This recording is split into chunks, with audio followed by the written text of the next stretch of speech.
மஞ்சள் தேர்தல் போயிட்டு வந்து அங்கே போய் ஜெபம் பண்ணி காது வலியே இருந்துட்டு இருந்தேன். அப்புறம் ஆஸ்பத்திரி எல்லாம் போனேன். காங்கேயம் போனேன், உடம்புப்பேட்டை போனேன், பல்லடத்தில் ஊசி போட்டேன், திருப்பூரில் போட்டேன். எங்கேயுமே கேட்கல. நீங்கள் இது ஒன்றும் கேட்காதவங்க சரிசிக்க போகிறீங்க 2 மாதம். உங்களுக்கு போகிறது மஞ்சள் சரி எங்கேயும் போகாட்டிக்கிறது நம்ம விட்டுலாம் ஏசு இந்த இந்த சாமி வேண்டாம். நம்ம இதுக்கு வரைக்கும் இருந்துட்டு போயிட்டு அப்படின்னு இருந்துட்டேன். இந்த நேற்று மாதத்துல அவர்கிட்ட கட்டிங் கடைக்கு வந்தேன். அவங்க கிட்ட வரங்காட்டி என்னங்க சோர்ந்து இருக்குங்கன்னா காலையில் டயர்டாக இருக்குங்க, காது என்ன ஒன்று சரிக்கிட்டீங்க அப்படின்னு வந்து ரொம்ப கேவலமாக இருந்தது. பாப்பாலும் பார்த்தேன். பாப்பா ஏன் கீழே உட்காந்தீங்க இந்த மாதிரி அது ஏன் கொஞ்சம் சரியில்லை அப்படின்னு சொன்னேன். சரி அந்த மாதிரி சரிச்சிருந்து அப்பவே தனி வாரத்து 4 நாள் ஆச்சு. ஒண்ணுமே முடியல. நம்ம எல்லாம் அழுத்துட்டுன்னு அம்மா அப்பா அப்புறம் போய் அப்பா மண்ணு தோண்டிச்சு அந்த மாதிரி வந்தோம். 2 பேர் தான் வந்தோம்.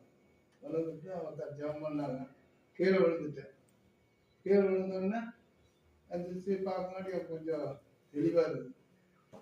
இந்த டயர்டெல்லாம் போய் கொஞ்சம் தெளிவா இருக்குது.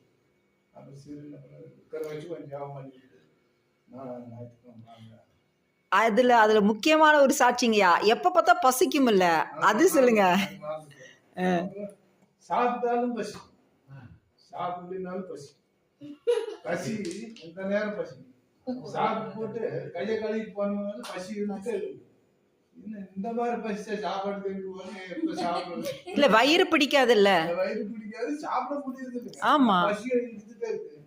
நம்ம சொன்னாங்க எல்லாம் சொல்லி ஜெபம் பண்ணிவிட்டாங்க.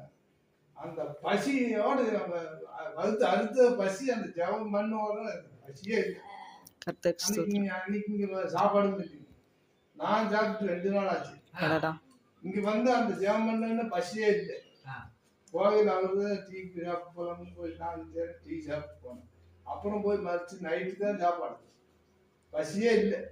அதுக்கு பின்னாடி இப்போ பசி நேரத்துக்கு நேரம் தான் பசியாகுது. கர்த்தருக்கு கால் அடிக்கடி நீட்டிட்டு எந்திரிச்சு போறதுக்கும் கொஞ்சம் தலை சுத்தலுக்கு என்ன தலை அம்மா கையை வச்சுட்டாங்களா இப்ப தெளிவா இருக்கு. நான் சாட்சி சொல்லாடி கிடக்குதுன்னு தலை சுத்தல சொன்னோம்னா கீழே வந்து சொல்லி நான் நினைச்சுட்டே இருந்த அப்பளம் பிடிச்சாலும் தெளிவா இருக்கு.